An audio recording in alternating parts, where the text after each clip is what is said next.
There's the long-term plan of Loopring being on top of Tycho, which will be the layer 2 to Ethereum. So Loopring will be the layer 3 on top of Tycho. So it'll be Ethereum, Tycho, Loopring. And then the fees will be, another exponential factor lower because it's on top of Tycho, which is bundling the blocks from Ethereum.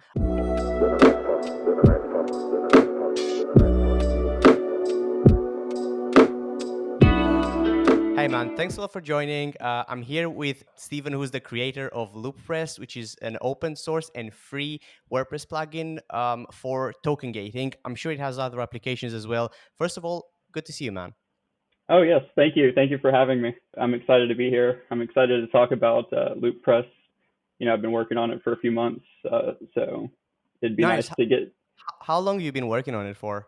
Okay, yeah. So I initially started working on it around February, but I first published it like on GitHub, I think in March.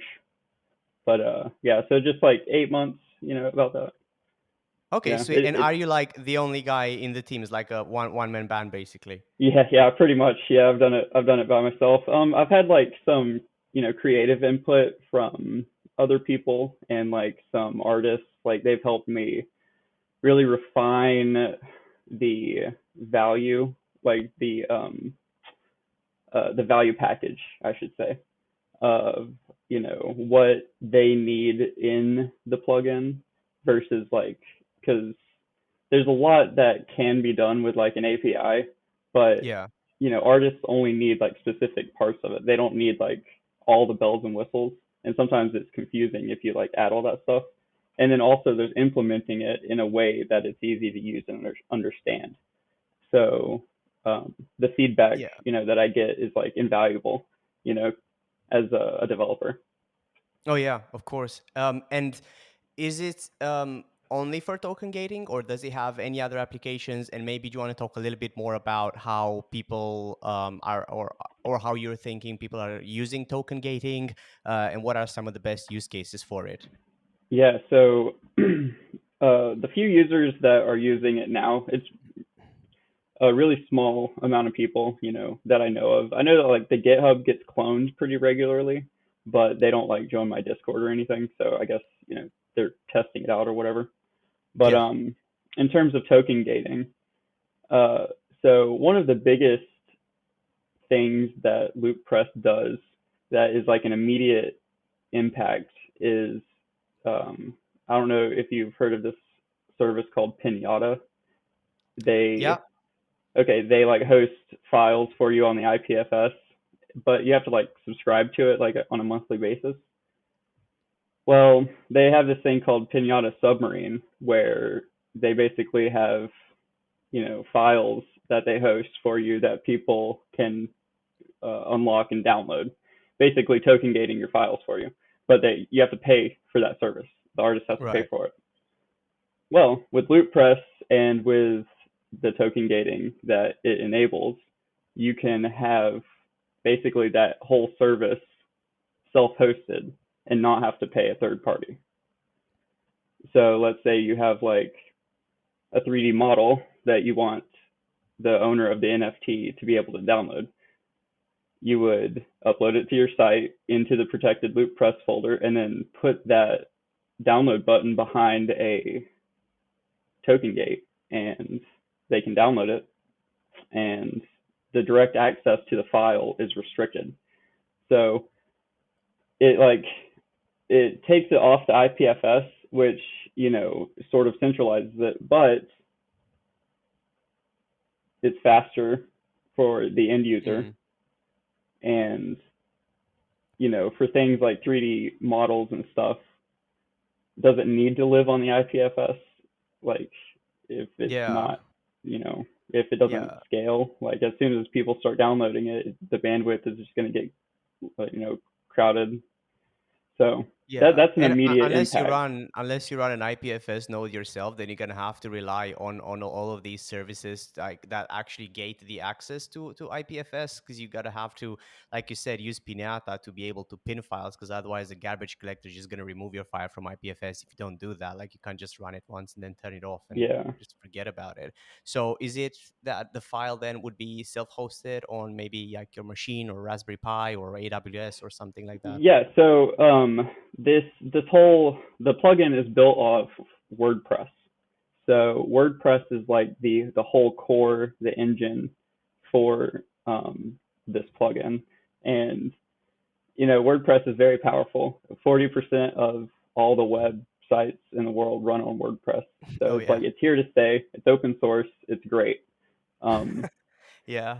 and so you can, it's just like a normal website. You can upload your files to it, and that is where those files would live. There's actually a specific folder within the Loopress plugin folder that is protected, and it just denies all access. And that is where, if you want like protected files, you put it in there, and then the plugin would serve it to people uh, Oh, I see. So it's all using its built logic. in the plugin itself. You don't Yes, have to find an external exactly, solution. Oh, exactly. that, It's all that's really self-hosted. cool. Yeah, yeah, That's really cool, and especially yeah. the fact that it's open source and free to use, and like people don't have to go for a paid option. Exactly, That's exactly. Yeah. So the only other plugin like that exists on the WordPress market is it's called Mini Orange, and uh-huh. they're like a bigger plugin company, and they do like authentication and stuff like that for WordPress, and like they added like Web3 authentication, and it's really limited. It's basically just like sign in using Web3, and then you have to pay for a subscription to be able to token gate stuff, and then like they have other features which I'm slowly adding them to my plugin. But one of the biggest one is like NFT roles. So like you can like assign a user role depending on like what NFT that they have. So like let's say you have like, or if you have like a collection of NFTs, then you're like a premium member or whatever, and then you get access to the premium content or whatever. But on the Mini Orange plugin, it's for paid. That's like $50 a month, but it doesn't cost anything to do that. Like the functionality is built into WordPress, Yeah. so it's just like one of those things that they just like are trying to milk money out of you. And one of my biggest issues is the entry into art is tough because you have to like spend money to be able to get creative, and I don't like that. Like with music, you have to like buy all this expensive equipment just to like practice and sound good, and it's just not good. So that's that goes into the philosophy of why I made it free and open source, because like it doesn't hurt me whenever someone uses it. Like it doesn't use any of my resources. It only helps them. Yeah, yeah, and I'm sure it also helps you in the process of like learning and becoming a better developer and Oh figuring yeah. out what people want. Like there's certain power with putting out an open source piece of software out there and just waiting for feedback and see how people act about that. Like I feel so many things, as you rightly mentioned, have been monetized to shit. Like people have stopped doing things for fun just because they're fun. Sorry. Choked on my coffee. Oh, damn, I hate when that happens. Yeah, people have just stopped doing all things for fun, and I feel like development is one of these things that still kind of keeps that core ethos of just having fun or just building something for the sheer fun factor of it. Yeah. And nothing's more entertaining than a healthy graveyard of repos that you've just developed and kept for a while and then just haven't touched them since. uh, I think I Oh have yeah. about 21 repositories that I built, and like I enjoy the process of building stuff. But then when it comes to maintaining, okay, like maybe if there's like an issue that I see someone or a lot of people have, I'm gonna go back and I'm gonna fix the code or encourage Yeah, other people totally. to make a pull request. But I eventually just I'm like, okay, this is now I'm moving to the next thing. I enjoy building probably more than I do like the maintenance part of it. Yeah, and like I'm new to like GitHub and open source software and stuff like that. So, it's a good learning experience, you know. It's just, beneficial all around to to help the community. And then, that doesn't even get into like, Loopring and then NFTs in general, to like I'm trying to like be a liaison or someone who helps artists join the open source or decentralized finance community, and take control of their art and their publishing and Mm. their rights and cut out the middleman. You know, if you make music, you can stream it from your website. You don't have to, pay somebody to host your stuff like the Apple App Store. There's convenience, in having, all your music in one place or whatever, like on Spotify, and that's fine. But like, special cuts, stuff like that, uh, Yeah. soundtracks, like, you could break the song up and you could have like all the different tracks, like the drum beat, the melody, the piano, whatever, as different files on your site. And then, people could like purchase the NFT for your song, get all the individual like MIDI files and remix it, with rights. And then you get, royalty if they sell the rights to that, you would automatically get royalties for it or whatever. Yeah, I Um, think I think I've recently come across a website that kind of does that. It's a platform. I don't remember the name exactly. Something with sound, and people would upload albums or EPs or whatever, and people would be able to mint them. And I'm guessing they would receive royalties in return. I also think the platform would get a cut, but I don't think that's necessarily a bad thing. If it's a maintained service that they have to spend money to keep like their servers up and all that, I think that's entirely fine to get a certain cut, but not to go over, just at the point where you have to do like 50-50 split with the artist or something like that, because that'd be a bit ridiculous. yes, yeah, no. Are you Yeah. an So, artist yourself?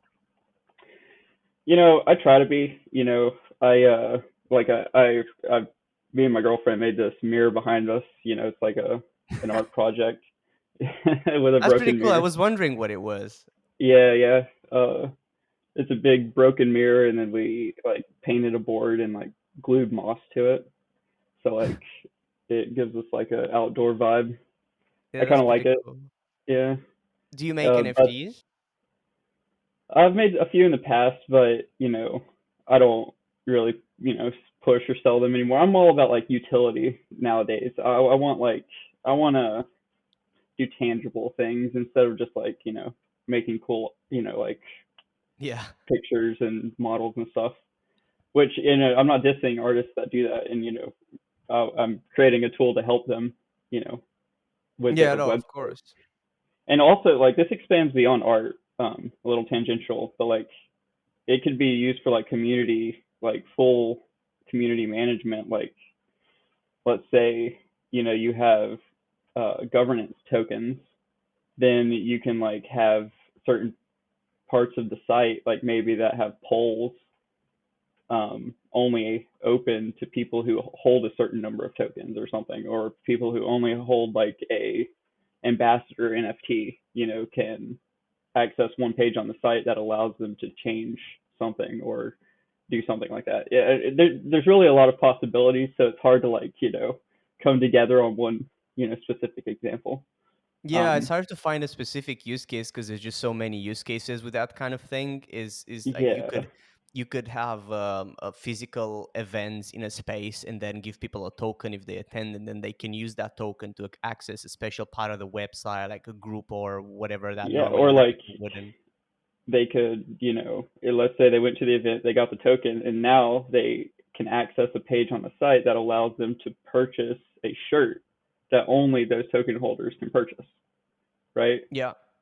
Like that's one use case, or like they get the token from the event, so now they can go to the site and get like behind the scenes footage of the event, or something.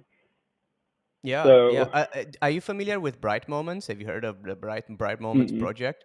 Mm-mm. So they're I think they're a DAO. Maybe I'm mistaken, but I think they're like an NFT DAO, and their project is their every month or every other month they go into a different city and they stay there for a while. They rent like physical space and they sell tickets for people who want to come in and mint that city's edition of the NFT. So when they were in London, they had a London release, and when they were in New York, they had a New York release, and so on.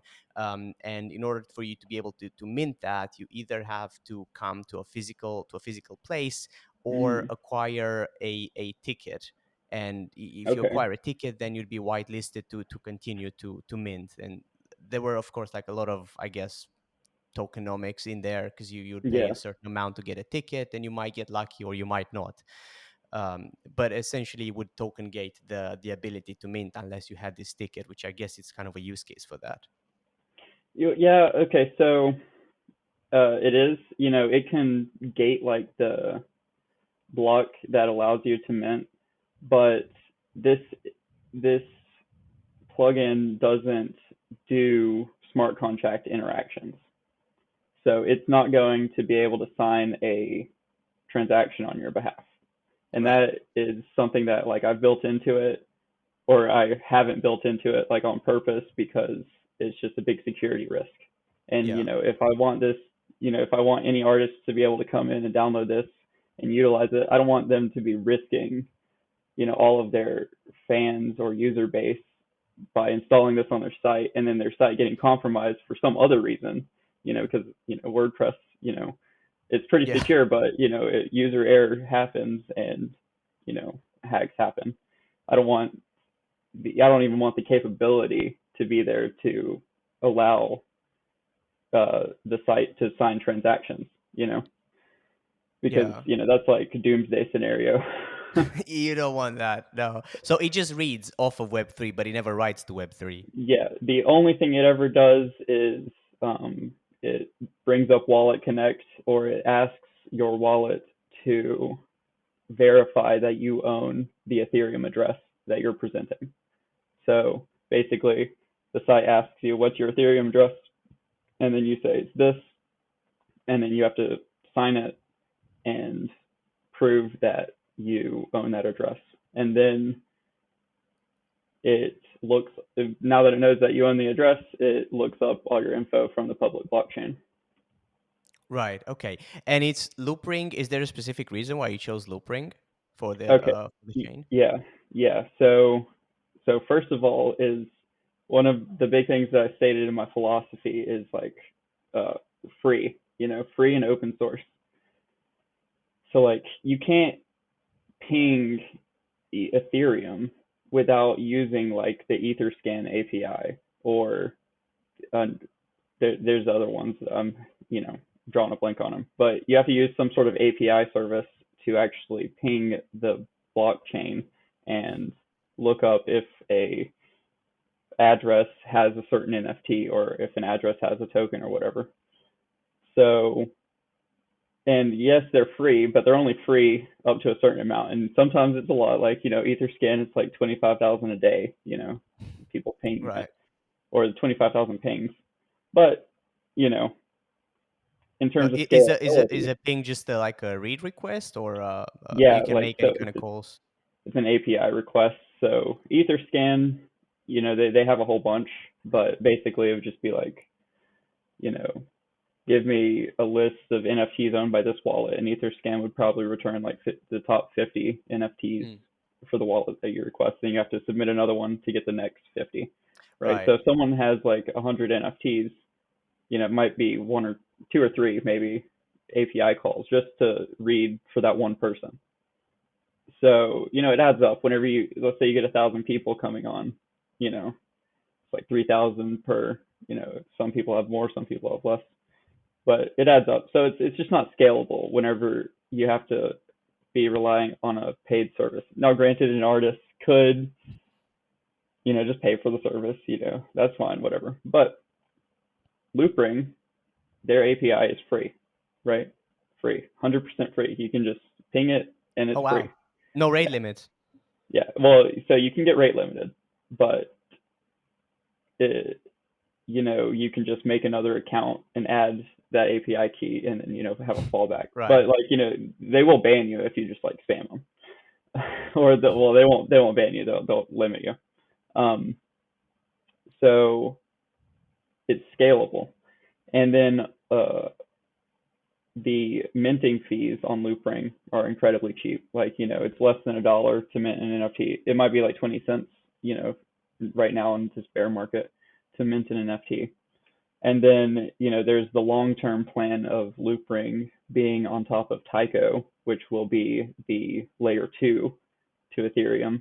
So Loopring will be the layer 3 on top of Tyco. So it'll be Ethereum, Tyco, Loopring, and then the fees will be, another exponential factor lower because it's on top of Tyco, which is bundling the blocks from Ethereum. I haven't heard of Tyco before. What is Tyco? Okay, so the core team from Loopring, Loopring made the first zero knowledge rollup for Ethereum, and basically they bundle blocks together. Okay, they bundle receipts of transactions together. Right. And this receipt is like, it's the mathematically shortest amount of characters to fit the information that it needs in that receipt. And then they bundle all these together on their relayer, but they're cryptographically like proved somehow, where they're posted onto the Ethereum block, and then their smart contract that runs like their wallet and stuff has a way. It's something about like a Merkle tree and like some advanced math that I don't know, Yeah. but there's a way where you can withdraw your funds from Loopring's relayer by reading those receipts that are posted to Ethereum.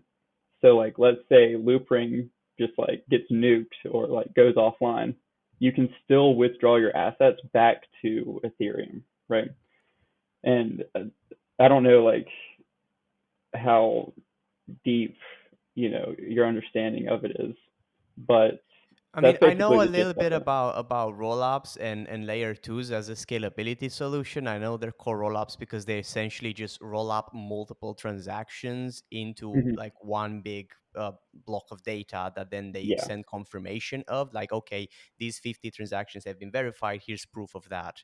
But beyond that, I don't really know the intricacies of it. I would love to know. I don't really even know what a Yeah. Merkle tree is used for. So Yeah, okay. So the Merkle tree is like the magic.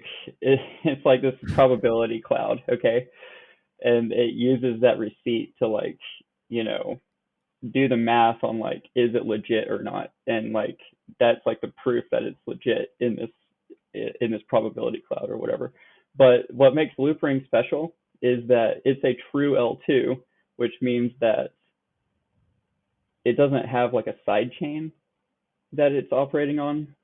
right. So, like I said, if Loopring goes down, there's a smart contract interaction that you can do on Ethereum, and it will pull all of your funds out of Loopring's relayers, and your assets will be safe. So, like, let's say, I haven't kept up with like Polygon and their zk sync stuff, but the Polygon, like, whenever it was a side chain, I don't know if it still is, but let's say their sidechain went down, then your funds would be frozen and you wouldn't be able to get your funds back to Ethereum. Loopring, on the other hand, Loopring goes down, your funds, you can always recover them back to Ethereum. And it's like Yeah. built into the application. So that level of security is one reason why, I chose to build on Loopring. I didn't want to build this for like Polygon NFTs. So, uh, you know, Ethereum level security, and then Loopring built on that. The Loopring team. This goes back to Tyco because that's what we were talking about. Yeah. Tyco, the original Loopring team, after they came up with this mathematical magic, they were like, we've solved this, but only for application specific programs. So we've built a smart wallet, that you can refund your stuff back to Ethereum. That's one thing that we built that's application specific. And then they built a decentralized exchange, you know, using this, mathematical process. And then they were like, then they added NFTs, right? So you can mint, and they're called counterfactual NFTs, but you can withdraw them to Ethereum just like the same, right? It's like offloading it's like offloading the computations Yeah. and turning them into receipts that can be computed on Ethereum mainline later if you need to. Yeah. And they're So fully EVM compatible. So everything you do on Loopring is directly transferable no, to well, Ethereum. It so is. yes, okay. So EVM compatible, it's not. So it's application specific. Everything that you can do on Loopring can be withdrawn to Ethereum, yes, but the core functionality of it is application specific. So if Loopring wanted to add something, they would have to, work their math magic. So Tycho is the Loopring's original team. They were like, look, we want to make this Ethereum EVM compatible. We want anybody to deploy a smart contract on Tycho and take advantage of this Merkle tree math and zero knowledge and the low block space. But there's a conflict of interest if it's Loopring that does it, because Loopring, has all these products. They have the decentralized exchange. They have the wallet. They are, partial. So the original Loopring team, some of them left, like the CEO, Daniel Wang, he left, and Matt Furlong, they're like head of business or something, he left. They joined this new company called Tycho. They started it called Tycho, and it is aiming to be the Ethereum virtual machine capable L2. And they want to do it Right. for everything. Like they want Polygon to be on top of Tycho. Like they want everything to be on Tycho. So the way that it's going to play out is Ethereum is the security layer, Tycho is the application layer, and then layer 3, Loopring, would be the user layer. Yeah. So layer 2 is just like an abstraction for layer 3, like an interface or something that then communicates between the two in a way. Yeah, yeah. And the fees, like, so Loopring, you can send a transaction for like 2 cents, right? So imagine a smart contract interaction or deploying a smart contract for 2 cents. And then, Loopring on top of that, a transaction would be like, two 100ths of a penny, you know. Yeah. Yeah, So I haven't and followed the they'd be faster. development. I haven't followed the development on Loopring much lately. I know though in 2020, 2021, the cryptocurrency subreddit was quite crazy about Loopring. Like everyone was Yeah, talking very positively about Loopring, and I think it shot up to $4 at one point. It yeah, was yeah. It was just lit. that. I should have Do you? sold. Yeah. Do you do any? Have you done any development on Loopring itself? No, no. So I haven't done anything, on the main repository or anything. I've read through it. I've tried to like see where I could contribute, but at this point, I'm still sort of learning the ropes of GitHub and open source stuff. So, maybe in the Yeah. future I can try to add something. Like there's a feature I would like them to add, and I'll just say it here. I would like them to add like a sort of like how Bitcoin Lightning works, where you can like show a QR invoice to someone and they can scan it, and then it says like, pay like 5 or whatever. I would like that.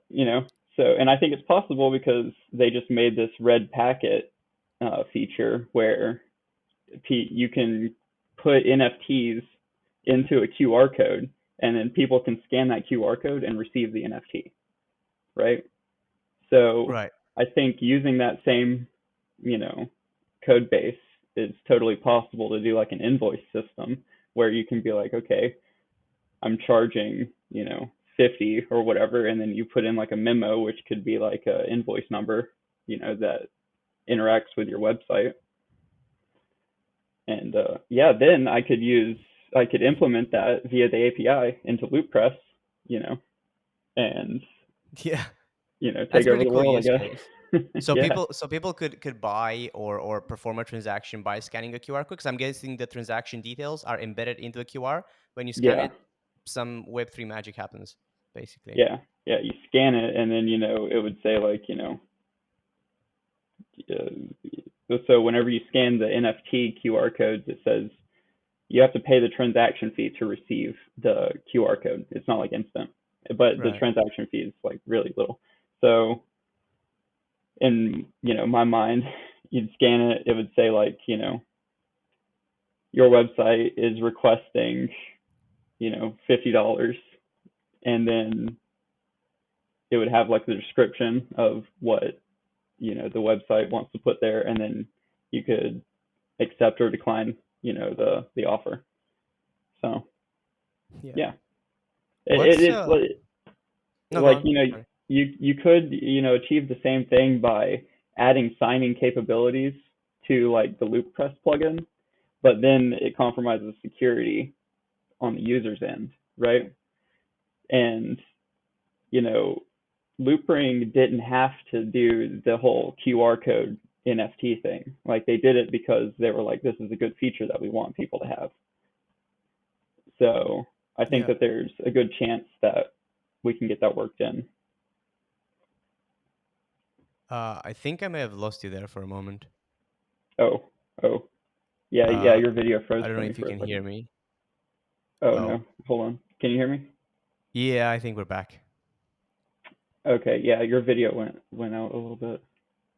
Oh, Oh, okay. weird. Yeah. Okay. Cool. Well, We're back. So yeah, we were just saying, we were just talking about the plugin for the QR application for mhm, for Loopress. mhm. Yeah. So, that's something that, if I did want to add a feature to Loopring itself, that's something that I would work on. Nice. Is the What the language loop. is it built in? Loopring. It's written in Node.js. Um, yeah. So JavaScript. Loopring, not Loopress. I mean, I think. Wait, hold on. Let me look. it might be. I'm just surprised I think that it's Node. it might be like TypeScript. I don't know.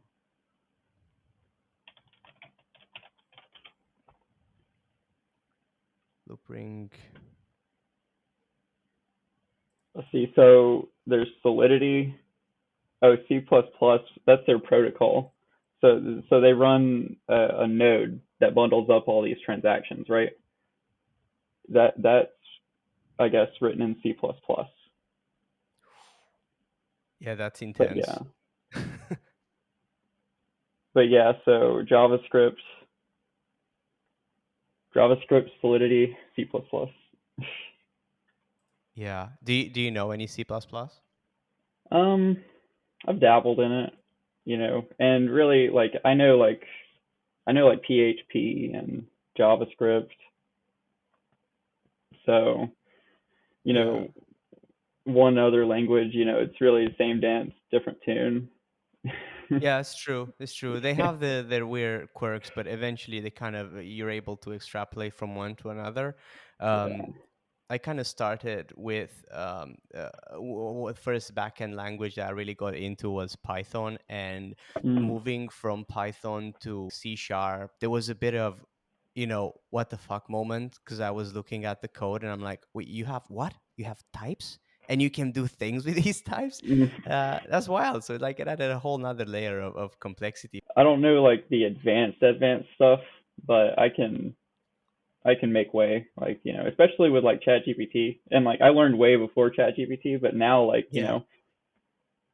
because I know what I'm looking for, and like I know how to debug, it's so easy just to be like, okay, make me a function that does this, and then modify it to my needs in pretty much any language.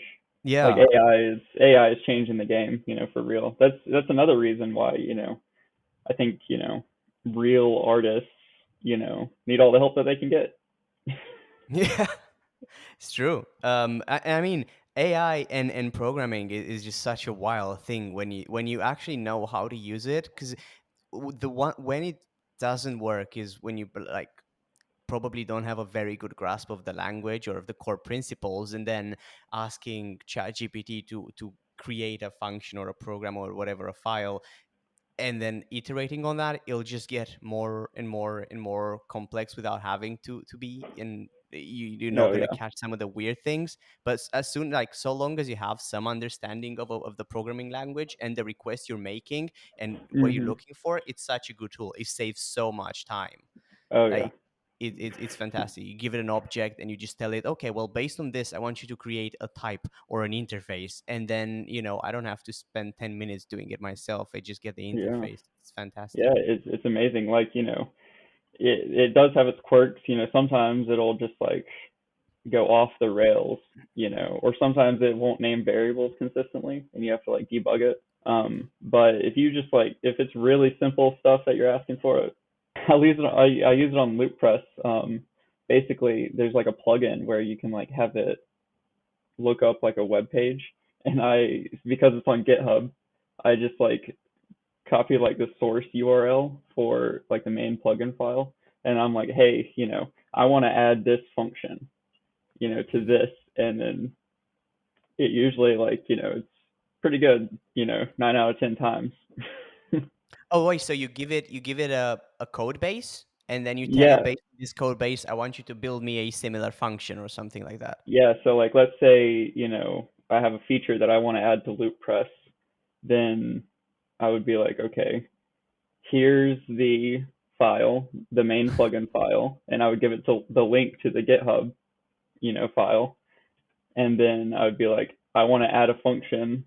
Let's say it's a shortcode or something that does something, and then I would be like, what do I need to add? And then it would be like, on line 300, add this function, That's and then wild.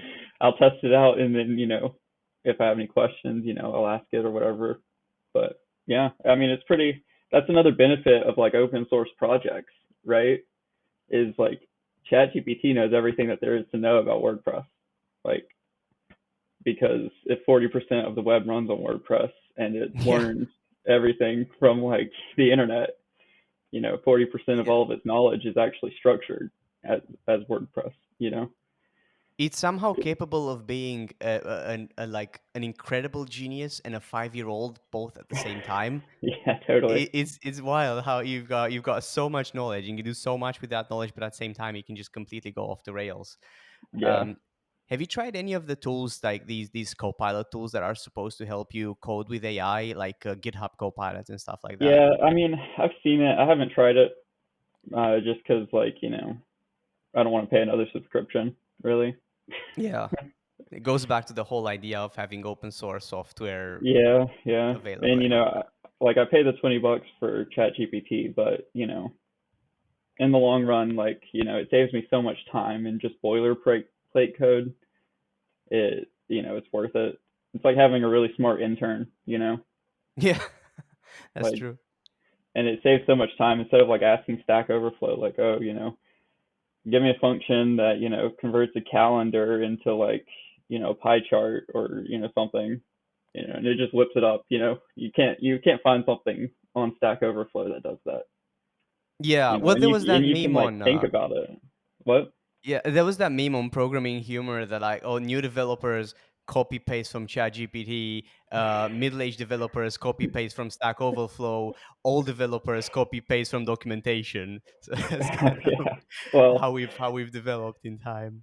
yeah. I mean, documentation is the way to go. But that's another cool thing about ChatGPT is you could just like be like, hey, I'm following these docs, link it to the documentation page, and then ask it to make you a function that you need it to make, right?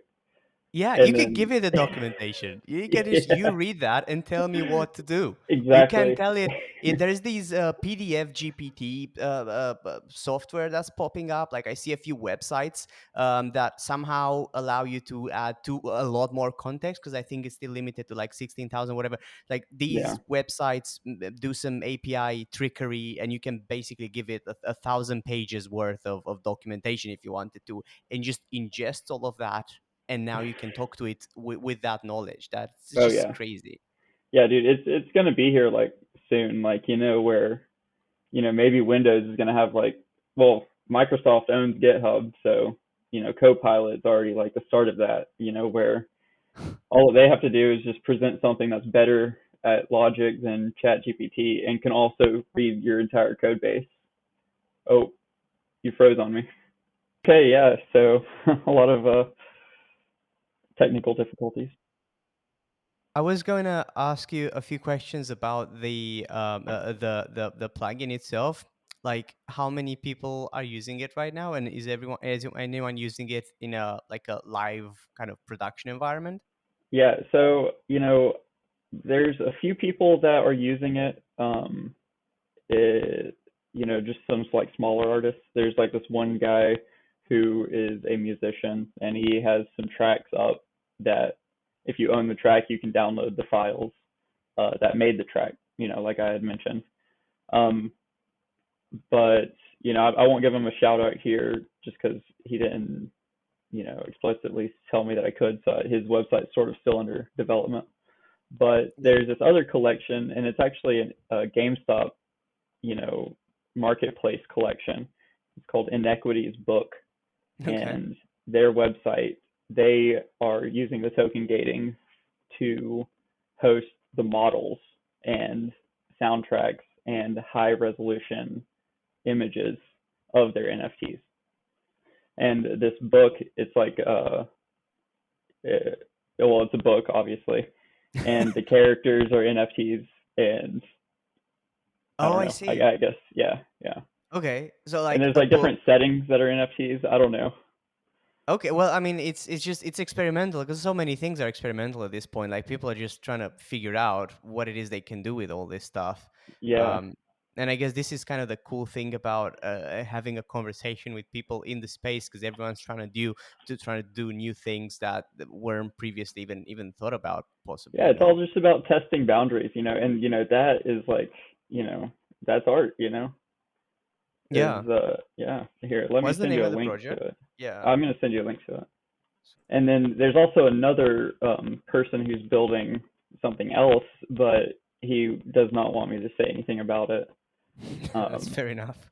and it uses Loopress and NFTs, and it goes into like the NFT roles and stuff like that for the Yeah. website.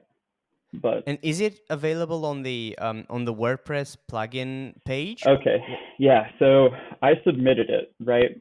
I submitted it right after I had made it, and at the time there were like 40 plugins in review in front of it, and it said like it would take like 1 week. Well, that like literally within like 3 days of me posting it, the main plugin reviewer like announced their like resignation, and it turns out like Ah, it turns out like that person was the only person who did it, right? ah, Jesus. So now there's like probably pushing 2,000 plugins in the backlog to be reviewed by WordPress.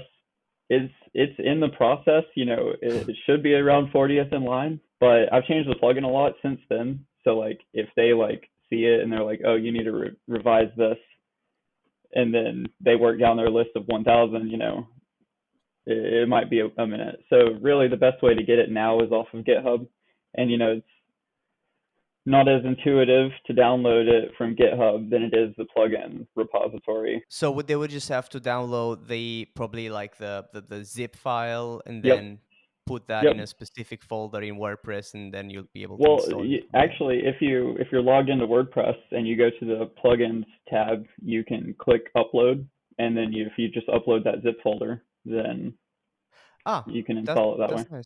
I Yeah, so tried it's like pretty, it's simple. I didn't do WordPress for a while, and that wasn't an option when I was using WordPress. That was not an option. You'd have to go into the like the file system and drop it in a specific folder, and then you could, it's like installed or whatever. Uh, Yeah, it's WordPress has gotten a lot better, especially like 6.0 and up.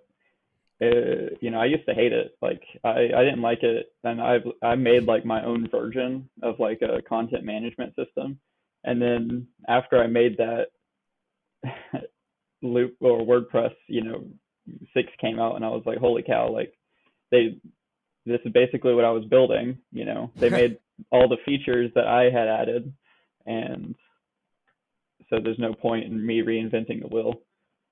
So I yeah, learned a lot. I learned a lot building it, and that was before AI. So knowing how yeah. to like SQL database and like structuring like posts and pages and like storing page content in the SQL database as opposed to like static files. Yeah, so learned a lot that way, and then so I have like a deeper understanding of WordPress. I appreciate it a lot more now. It's free. Anybody can develop on it and contribute to it. Yeah, there's WordPress.com, and that's a company, and they will like charge Mm. you money to like run a WordPress site for you. But if you go to WordPress.org, you can download the WordPress uh, zip, I guess, and it contains all of WordPress. So you just like upload that to your server. So like let's say this gets into like hosting and all that stuff, but if you have like Bluehost, a Bluehost account, then they'll give you login where you can transfer files to the server, and you just drag and drop your WordPress files, um, and then boom, you're good to go. But also, Bluehost, speaking about it, they have a one-click like WordPress install button. So Yeah, so many yeah, hosting companies do that nowadays. You just like install WordPress just like that. It's so yeah, easy. It's almost too yeah, easy. Yeah, so WordPress.com is are they're basically hosting the website for you. That's why they charge you this like certain yep. amount. Yeah, that makes sense. 'Cause I knew there was a distinction between WordPress.com and WordPress.org, but I didn't exactly know what it was. I'm guessing you could even run it on your Raspberry Pi if you wanted to. Like you could just You could, I ran my first WordPress sites on a Raspberry Pi, and it was fine. yeah. Yeah, Um, do you have any plans to kind of grow like a community or to grow the kind of the idea of Loopress and to turn it into something bigger? Maybe get a couple of more devs on board that want to yeah, develop and grow this. yeah. I'm open to like I'm open to like growing, accepting help, and growing a community. I think it would be great, because then like I do have the Discord channel, but mostly people just come in and they ask for like help on like installing it, or like some people ask me to add something. Like people have been like, hey, can you add support for this? And I'm just like, no, we're sticking with Loopring. But yeah, I'm not trying to grow the community right now because I don't want to be bombarded with feature requests and That's a bug good point. reports. But I'm open. Like people can join and like download it and use it or whatever, and stuff that they Yeah. want. That's fine. I'm open to it. I'm not like making a Twitter account and like spamming it every day or running ads or anything yet. Yeah. Yeah. Once I have like all the tutorial posts and stuff on my website, and people have like resources that they can go to, then I might push a little bit harder for all that. Yeah, because you have like you said you've recently just built a blog for it, and that is an opportunity for you to kind of do some blog posts for an SEO perspective, because you have a relatively niche piece of software that Yeah. I think it would be quite easy for you to start ranking relatively well in Google search results. Mhm. So I think a few blog posts with the right keywords and the right headlines and all that, it would probably help boost some of your exposure there. Yeah, and I'm new to like doing that, so it's a learning process. But I'm taking my time. Like I'm not in a rush.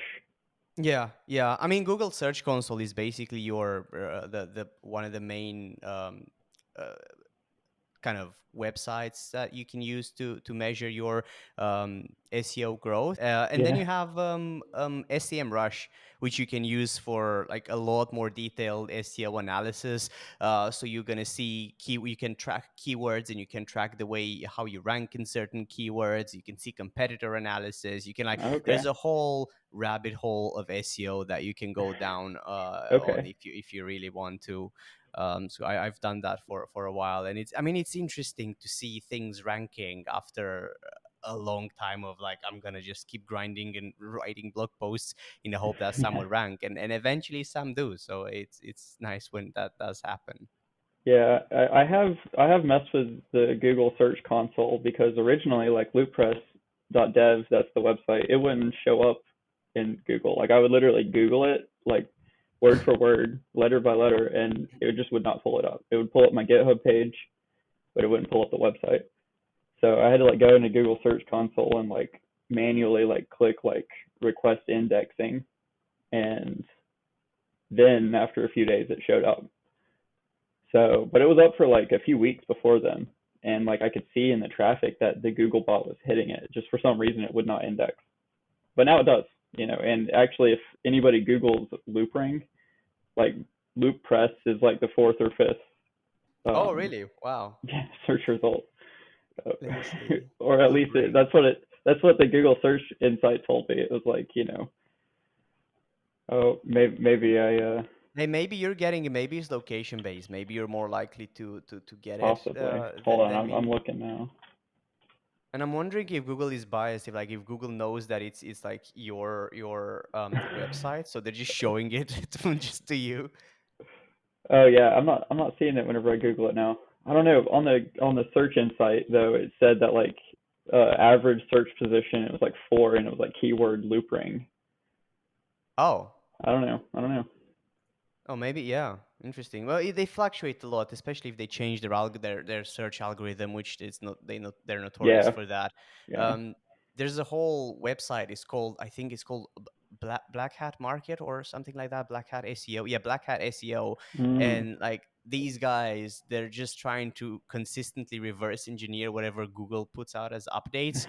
Okay. So I mean, it's Black Hat because it's technically you're not supposed to do that, because your website might get that completely delisted if you get caught using some of the techniques there. But that Oh website's been man. online for like for so long, and people keep trying to do that. So I haven't really like got into it because I don't want to take the risk. But Mhm. I'm sure like it does work if you're consistent at trying to reverse engineer Google's magic. Yeah. Yeah. I mean, I'll get into like all the, SEO stuff eventually, but right now I do need to work on those tutorial blog posts, and that's why, like, doing this has helped me because I procrastinate until the last minute, and like at least I put out some stuff for this, and by the time this goes live, I'll have made even more blog posts, so it's really just Nice. beneficial. So Yeah. what's next on the roadmap for Loopress? Yeah, so I actually wrote that down here. So one of the biggest things that's coming up is Wallet Connect is updating to version 3, so I'm going to have to implement that. That should be really easy. I need to organize the code base. I need to, break it up into smaller chunks, individual files and stuff, make it a little bit more readable.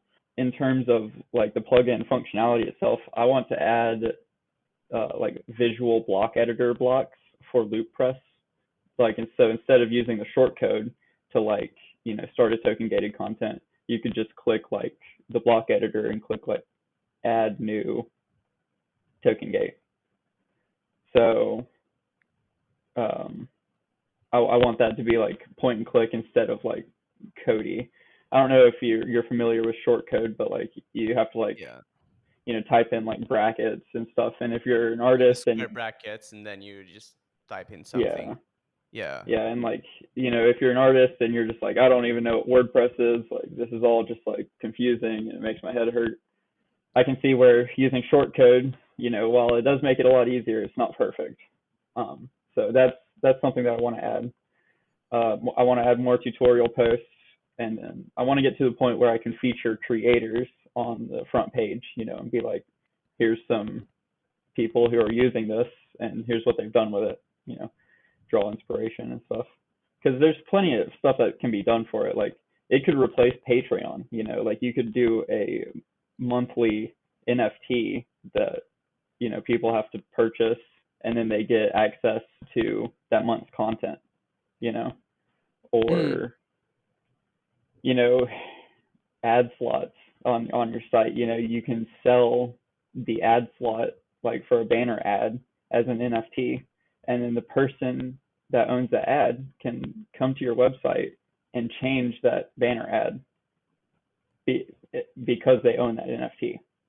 And that functionality could be unlocked using the shortcode and this plugin. Yeah. So one So, cool thing is that you have like the ability to pretty much like own that piece of content, which is really really interesting. Is it kind of ties into a conversation that I was having with, I'm not sure if you're familiar with the chain. It's called LTO Network. Um, mm, like I had a chat with them, and they have their own version of NFTs basically, and they call them ownables. And ownables are made in a way that they can like the contract and the metadata and all that exists in a public ledger, but the creative is owned in that it doesn't have to be on IPFS or Arweave. You can host it on your own machine. You can host it on a different server. okay. So they're kind of working with that technology, which is pretty fun and pretty interesting to see. They also have something called Proofy as like a KYC solution where they KYC you once, and then they add a certain flag onto your wallet on their chain saying you're verified, and it's Okay. EVM compatible. So any application Mm. that wants to use that you want to sign up for and uses Proofy as a solution, they don't have to KYC you because you just have the flag that says KYC equal checked. Oh, yeah, yeah, So, okay. yeah. Wow. Okay. Yeah, that's good. Um, you mentioned something, like how they host, you can host your files or whatever. And it reminded me like a big thing with the IPFS is it's kind of slow. Like, if you upload like a music file to the IPFS and like you want someone to be able to stream that song, it's kind of an issue. But Huh. what you could do instead is just like upload like a 3-second soundbite to the IPFS and mint that with your NFT, and then put the full song behind a token gate on the site, you know? Yeah. So, or like Yeah, a for sure. video, like a movie, you could do like a trailer. That's what you mint as an NFT, but that's your movie ticket. And then you can go to the website and watch like stream the rest of it. Yeah, So, especially with large files. I think that's such a good use case for it, right? Because if I think OpenSea doesn't, won't even show you the NFT if it's over 100 megabytes or something. You won't oh see a wow. preview of it. So I think file size is definitely like an issue for all these marketplaces, and I think yeah, having Yeah. like you say a preview and then the actual file behind a token gate, that's a very good use case for it.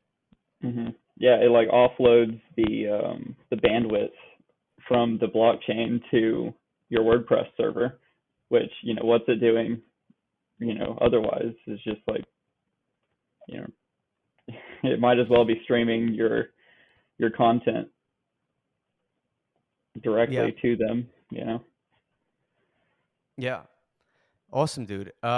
Listen, it's been a great conversation. Do you want to wrap it up here? Yeah, yeah, that sounds good to me. Let's see. I went over my philosophy, why I did it. It's free. It's free. It's self-hosted. It's open source. We went over why I picked Loopring. They've got a free API, Ethereum level security, and eventually they're going to be even cheaper because they'll be on top of Tyco. Um, the plugin is your one-stop solution for token gating, Web3 login, NFT role access, uh, access protected file downloads, token gating, um, and yeah, yeah, that's pretty much it. Sweet. And any socials and anything that people might wanna, if you wanna give a shout to your GitHub, website, Twitter, or anything that people Yeah, would yeah. follow or So contribute. So for Looppress, if you go to looppress.dev, that's the website, and it has links to the GitHub and the Discord, and that's basically where all the information is. The GitHub has the code and the tutorial for now, uh, and the Discord you can ask me questions and see even more information about the plugin because I'll do like random posts like as I add a feature or something, I'll put it in the Discord. So if you want to stay like real time, up to date, then join the Discord. Otherwise, you can learn about it at looppress.dev. Awesome. Nice. Well, thanks again for joining, dude. Really appreciate what you do. I think a lot more people should kind of do kind of what you do, build open source projects, learn from them, share it with the community, because that's ultimately the spirit of decentralization and Web3. And it's a nice little change from the overly monetized world that we live in. Mm-hmm. Thanks again, man. Thanks, everybody. Yes, thank you.